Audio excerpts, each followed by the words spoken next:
Yes, now what has been given here,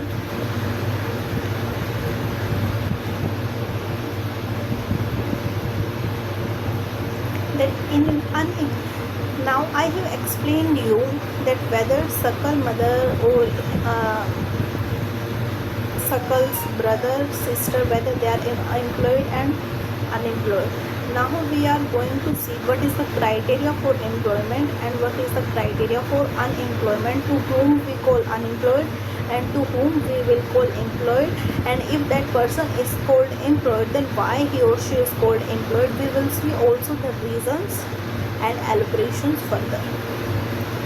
Unemployment is said to exist when people who are willing to work at the going wages cannot find jobs. Now here what has been written, that unemployment is not like, for example, if two persons do not find job, so you will think they are unemployed. But certain kind of wages, but this job they want to find at rupees like 5,000 per month, but these jobs are available at 3,000 per month. Now they do not want to do this job at rupees 3,000, they want to find these jobs at rupees 5,000. So these two people will not be said that they will not be said unemployed. No, in unemployment counting these two people will not be count. Now why is it so?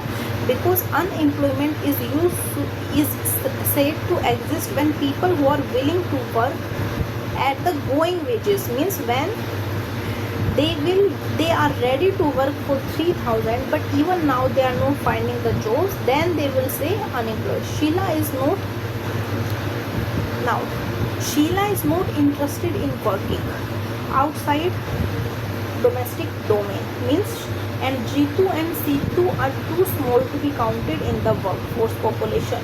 So neither G2, C2 or Sheila can be counted as unemployed. Now these people, Shitu, Sheila and G2, they are not unemployed. Yes, you have written clearly. Now does it mean they are employed? No, they are also not employed, they are also not unemployed. Basically they are out of labor force counting, because one of them is do not want to work outside, means do not want herself to be counted in labor force, and other two are so much small. Now the workforce population includes people from 15 years to 59 years. Now workforce population we count people who are from 15 years to 59 years. Now certain questions you can be think here. So it is clear that G2 and C2 are so small that they are not included in this workforce population, so they will simply be not counted in the counting of unemployment. Now you can simply ask why working age population is only from 15 years to 59 years, because at the time a person reached near about the age of like 15, 16, 18 or something, then their capabilities both in physical and mental sense somewhere develop that they can engage themselves both in physical works and mental works. And like same the reasons that this has been stopped here at 59, because after 59 or after the age of 60, people may be equipped with several problems, like the problem of forgetting the tasks, the information, like memory loss, and also efficiency of people also get lost due to old age, like their potential to work, how much hours they can give, with how much you can say discipline, hard work, and their health wise also. Okay, so this is the reason that working workforce is included from 15 years to 59 years. Now, what has been written further? Suckle brother and sister do not fall within this age group, so they cannot be called unemployed. Yes. Suckle mother Sheila worked for the family. She is not willing to work outside her domestic domain for payment. Now she is not included in the labor force. She too cannot be called unemployed, so she will also be not called unemployed. Suckle grandparents, although not mentioned in the story, cannot be called unemployed. Why? Because they are also outside the labor force, and their age is also above 59 years. Now, in case of India, we have unemployment in rural and urban areas. Yes. However, the nature of unemployment differs in rural and urban areas. In case of rural areas, there is seasonal and disguised unemployment. Urban areas have mostly educated unemployment. Now, what does this terms means? Three terms have been mentioned here, that is seasonal, that is disguised and that is educated unemployment. And this unemployment is divided daily into two you can say in two parts, that is rural areas and that is urban areas. Now, what is seasonal unemployment? You will understand what has been written. Seasonal unemployment happens when people are not able to find jobs during some months of the year. People dependent upon agriculture usually face such kind of problem. There are certain busy seasons when sowing, harvesting, weeding and threshing is done. Certain months do not provide much work to the people dependent on agriculture. In case of disguised unemployment, people appear to be employed. They have agricultural plot where they find work. This usually happens among family members engaged in agricultural activity. The work requires the service of 5 people but engages 8 people. 3 people are extra. These 3 people also work in the same plot as the others. The contribution made by the 3 extra people does not add to the contribution made by the 5 people. If 3 people are removed, the productivity of the field will not decline. The field requires the service of 5 people and the 3 extra people are disguised unemployed. Now I think you have understood what is seasonal unemployment and what is disguised unemployment. Now what has been written here? Seasonal unemployment happens when people are not able to find jobs during some months of the year. People dependent upon agriculture usually face this problem. Now what has been written here, as the name suggests, seasonal means which happens season wise. And what is the phenomena happening here season wise? That season wise work is divided. How this work is divided?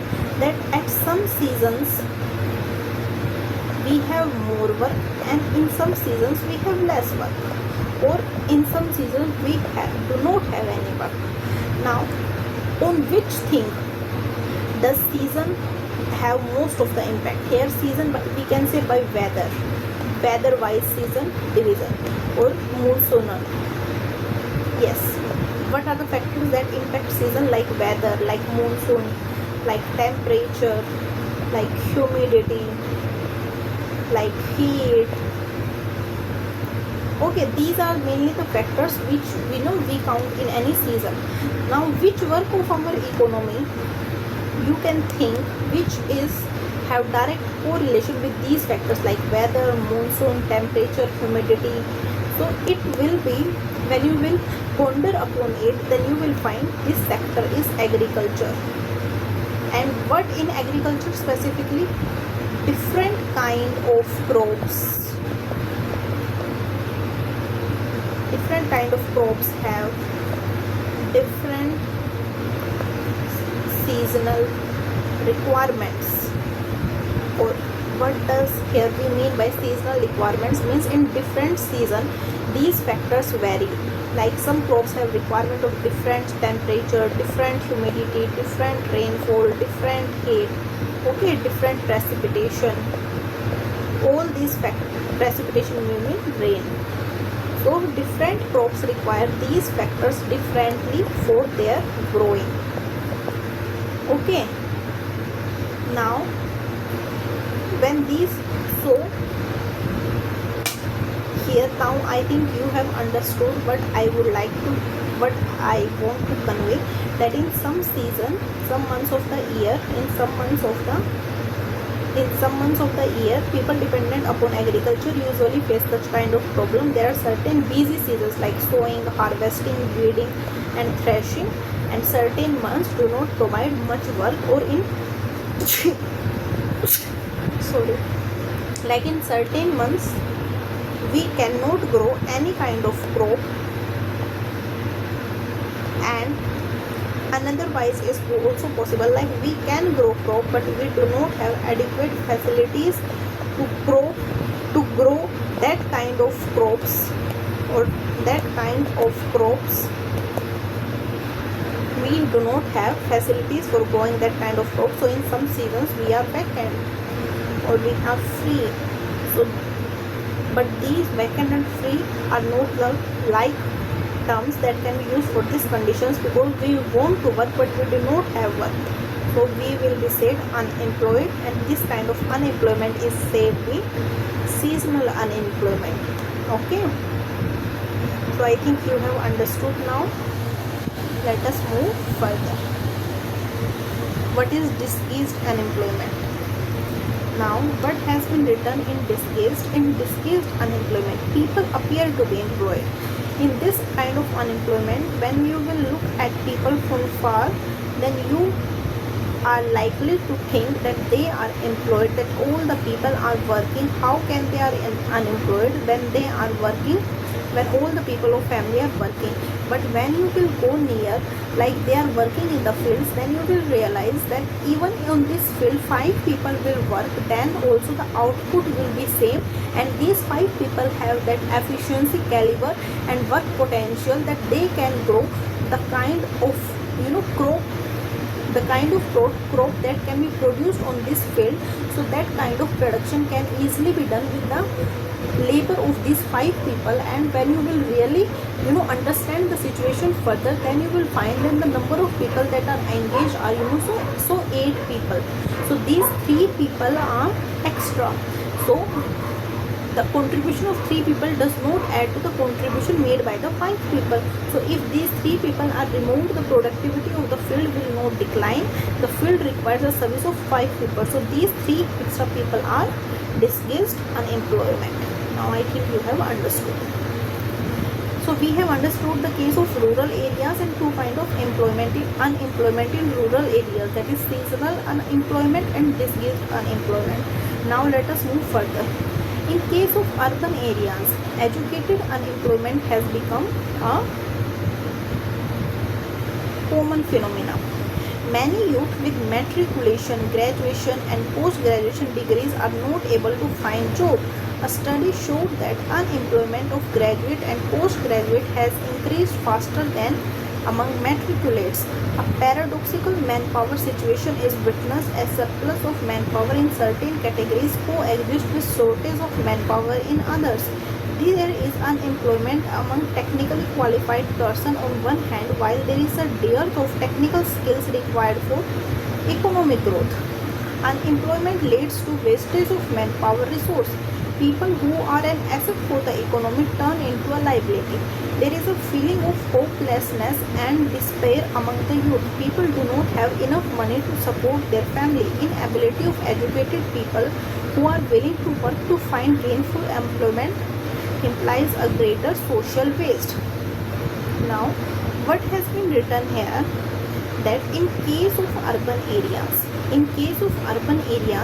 educated unemployment has become a common phenomenon. Like this is not remain the uncommon thing to find, like you will not find it anywhere. No, this is not the scenario. This has become common phenomena. And how does it has become common phenomena, we will see. Many youth with matriculation, like they have passed the 10th, also have done graduation and also have done post graduation degree, but they are not able to find any job. Now why is it so? Why they are not able to find the jobs? Because one reason can be that the skills which are required by the companies and the skills which are demanded by the production firm are not with these people who have done their graduation and post graduation.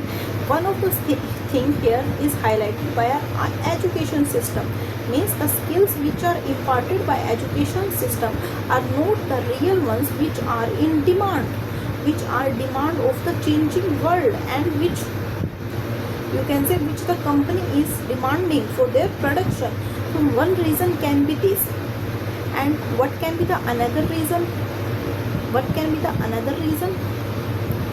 The another yes, they have done their matriculation. And what can be the another reason can be there, that quantity of people who have done their matriculation, graduation, post graduation has increased. So only some of them, out of these people, only some of them are able to find a job, and many remain unemployed. So one reason can also be this. But let us see further. A paradoxical manpower situation is witnessed. A surplus of manpower in certain categories coexist with shortage of manpower in others. What does it mean? That a paradoxical scenario has been witnessed. What does it mean? That in some areas lot of manpower is available, but in some other areas, but in some other categories there is shortage of manpower. Like when you will go by the field of teaching, then you will find like lot of girls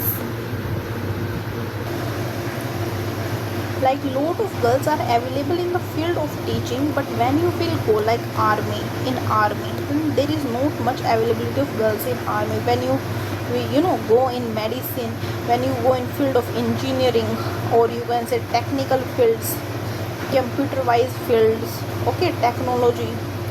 So in these fields the availability of girls is less, and in this field availability of girls is more. So same things happen with with overall. So this statement wants to indicate that a paradoxical manpower situation is witnessed as surplus of manpower in certain categories coexist with shortage of power in others. There is unemployment among technically qualified person on one hand, while there is dearth of technical skills required for economic growth.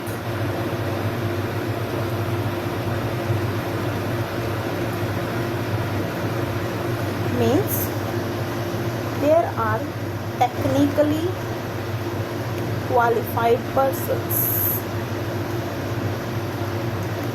and some of them are able to find the job, but many of them are unemployed. And when you will look at other situation, then you will see that there is a lack of technical skills. That people have both, and we require more for our economic growth. But now you will think that if there is that much lack, then why those people who have got these technical skills, then why they are unemployed?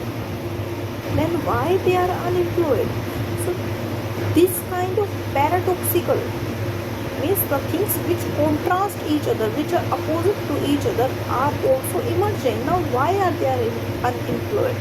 They are unemployed first because of the reason the kind of technical skills they are acquiring are not the ones which are required. So means they are not preparing according to the demand of the market. Okay, the second reason may be this, the fields in which they are acquiring technical skills are the same. Means when there are 100 people who are getting technical skills, but out of 100, all the 100 are only getting the skills in computer engineering. Okay, they are getting technical skills in computer engineering, but the firm which are operating for this field or requiring persons from computer engineering are only 50. Means only 50 persons are in demand by the firms, or you can say by the job agencies. So now these 50 would be remain, and they should get education in some other fields of technology, but they have opt for the same field. It may be because that this field offer lucrative packages, but this will definitely in future be but this will definitely in future become as a contrast to the demand of the market. Okay, now let us move further. And some other things are also written here, that unemployment lead to wastage of manpower resource. Yes, it is true. People who are an asset for the economy turn into a liability. There is a feeling of hopelessness and despair among the youth. Why there is a feeling of hopelessness and despair? That they might think that government will not be able to provide them job, and their education, their all the skills they are requiring are just waste. They will just go waste. So there is a feeling of hopelessness, there is a feeling of despair, that they have wasted their energy, their time, their resources for acquiring these skills, this education, and now they also are not getting benefit of them, and some are not even being able to acquire these things. People do not have enough money to support their family, and inability of educated people who are willing to work to find gainful employment implies a great social waste also. Then this is also a social waste. Now unemployment tends to increase economic overload. The dependence of the unemployed on the working population increases. The quality of life of an individual as well as of society is adversely affected. When a family has to live on a bare subsistence level, there is general decline in its health status and rising withdrawal from the school system. Now, what has been mentioned here, that unemployment tends to increase. Now, in the economy, there are 100 people. Now, in the economy, there are 100 people. Suppose they are employed, but there are 500 people who are unemployed. Then these 500 definitely belong to the families of these 100 people somehow, and there are many people like 200 people who are left, who do not have any member out of these 100 people who are employed. Now they are completely in the cycle of poverty. So neither they will have good health, neither they have good education, nutrition, not anything. They are completely dependent on government for their bare subsistence, means just for their survival. And these 100 people are providing facilities to these 500 people. So quality of life of these 100 people are also decreasing, and they are not also available to provide better services to these 500 people also from their salaries. In return, they will not have good health, and they will not also be able to gain education. Why they will not be gain education? Because they will also be forced by the society, by their family members to work, because the money of these 100 people is not sufficient to provide services to these other people. So they will also be they will also be asked to work rather than getting education. So this is how our economy and the quality of life of our people and the skills they get, like productivity of our people, efficiency of the human resource also decrease, and it is also a type of social waste. Now further, hence unemployment has detrimental impact on the overall growth of an economy. Increase in unemployment is an indicator of a depressed economy. It will also waste the resource which would have been gainfully employed. If people cannot be used as a resource, they naturally appear as a liability to the economy. Now let us study further. Yes. Hence, we have studied unemployment has detrimental impact on the overall growth of the economy. Yes, it have. Increase in unemployment is an indicator of a depressed economy. Depressed economy is the economy which depressed economy is the economy like it is not reaching to its full potential, or the economy itself is not reaching to its full potential, and the reason for its under functioning, or you can say its underperformance, is the unemployment. It also wastes the resource which could have been gainfully employed. Yes, if people cannot be used as a resource, they naturally appear as a liability to the economy. Means now, if you consider the fact that population has increased, then this increasing population is not a problem. The improper utilization of this population is the problem. When the population is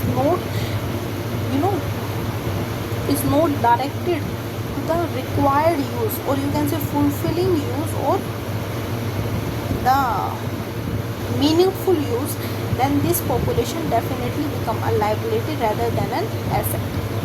In case of India, statistically, unemployment rate is low. Yes. In case of, what does it mean? See, this is very paradoxical statement in itself. What it is signifying? It is saying then when you will go statistically, then you will find that the unemployment rate is low. Now, why is it so? We are saying that there is a lot of unemployment, but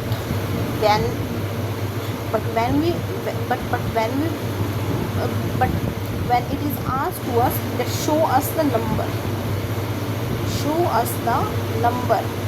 how many people are unemployment, then statistic wise we have no number, but otherwise we have more employment. Now, what is this? What does all of these things mean, and what they would want to signify? Then a very important concept has been hidden here. What does that concept mean? That a large number of people represented with low income and productivity are counted as unemployed, like the people who have low income.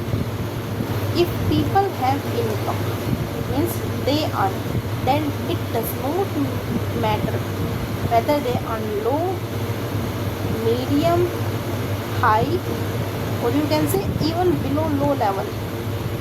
Below low level means completely meager they earn, but this level also and this level also will be called or considered as unemployed. So, for the purpose of just saying they are employed, but in real terms they are not employed. On the face value they are employed, but in reality, when we will do a reality check, then we will find that these people are not employed in reality. Okay, because they do not have enough money left, or they do not able to afford other resources like health, education, standard of living, quality of life, nutrition rich diet, and other, to visit the doctor on monthly basis and to spend on clothes. Means the quality of life is very poor. Okay, now they appear to work throughout the year, but in terms of their potential and income, it is not adequate for them. The work that they are pursuing seems forced upon them. Okay, this work is seem forced because they may therefore want to other work of their choice, but they do not have this choice. Why? Because the income of families is low. Okay, income of families is low, and they are not asked whether they want to do this work or not. They are simply pushed into this work because it will bring income to the family, and this is the major requirement of most households in the country. Now, they tend to engage in any activity irrespective of its earning potential. Their earning keeps them on bare subsistence level. Yes. Moreover, the employment structure is categorized by self-employment in the primary sector. Self-employment in the primary sector. What does it mean? In the primary sector, the whole family contributes in the fields, and even though not everybody is really needed, means this is the case of disguised unemployment, and we have already talked about it in the agriculture sector. But the entire family shares what has been produced, means here it has here also it has been shown that not the whole number of people in the family are really employed. In the earlier case, we have talked that if the income of the person is low, we have talked that if income of the person is low, then that person is not really employed. Means there is some confusion that we should call it, really employed, or we should call it, employed, unemployed. But in this case, there is not any confusion. These persons indeed are not employed, because if they are removed from the production, then the level of production would be remain same, income would remain same. So in face, if we will try to analyze by looking just at its face, or if we dig deeper, then in both terms these people are not contributing anything, but they are simply engaged in the same process, in the same production, and also shares. They have shares in that production, and by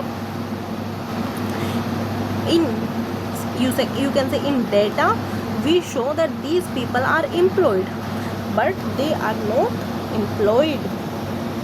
Okay, yes, but this does not reduce the poverty of the family. Gradually surplus labor from every household tends to migrate from the village in search of jobs. Now these people who are not employed, in reality they are justly extra labor, or you can say they are surplus labor. So if they somehow get any opportunities or some means or ways of communication or ways of transportation developed in the way, if those ways of transportation and communication, and they are able to move from here to there develop, so they will definitely change their path and direct their direction toward the new opportunities which are appearing before them. So they will definitely start to utilize those opportunities and migrate from their rural areas to their urban areas for the purpose of employment. Now in their urban areas, it is not like that they will find very good kind of opportunities, very good kind of jobs or employment, or they will get induced in some leisure type of work. The kind of opportunities, the kind of work these people would have just in the manufacturing sector mostly, like they are employed as wage laborers, okay, and other small scale works. Here also the income they will earn would not so much, but either it is less or more, but somehow it is contributing or bringing more income to the family, rather than these people also got involved in the same work where their requirement is equally negligible. Okay, let us discuss about the employment scenario in the three sectors mentioned earlier. Agriculture is the most labor absorbing sector. In recent years, there has been decline in the dependence of population on agriculture, partly because of disguised unemployment discussed earlier. Some of the surplus labor in agriculture has moved to either the secondary or the tertiary sector. Yes, it is true. Small scale manufacturing is the most labor absorbing. In case of the tertiary sector, various new services are now appearing like biotechnology, information technology, and so on. So these are the new fields that are emerging, in which new kind of job opportunities, new kinds of jobs are also appearing. But these new kinds of jobs also have their different requirements, also have their different requirements related to skills, related to knowledge, related to experience, okay, and the work profile overall. Yes, let us move further. Let us read a story to know how people could become an asset for the economy of a village. Now, there was a village inhabited by several families. Each family produced enough to feed its member, and mainly the work of the family by which it fulfill their needs as the or the employment opportunities. Basically, these people are involved is like cloth making, and these people themselves teach their children, means they do not have any schools where they can send their children for the purpose of education. One of the families decided to send one of its son to an agriculture college. Yes, now this boy get admission in the nearby agriculture college, and in some time, by getting education and qualification there, he become qualified enough in the field of yes, agro engineer. He become agro engineer, means now agro engineers are the persons who bring changes in the ways agriculture is practiced, by bringing new kind of technology, new kind of incentives, new kind of methods, or new ways of looking at agriculture and changing its production yield was created and filled. Now this person has become agro engineer. Now this family in the village sold the surplus in a means now he become agriculture. There's a new, now he become agro engineer, and what he done by becoming an agro engineering, that he become that much creative, that help that he invent one kind of plough, and it increase in the yield of wheat. Now the yield of wheat is increased. Now what has happened with this increased yield? So this increased yield, this surplus is sold in the neighboring villages, so now they earn good profit, okay. Or so by inspiring by this success and by looking at their success, all the family in the village, now they have decided for the better future of their children, and they also want that they send their children to schools, colleges, so that they also become something like that and bring changes also to their villages and to their family income also.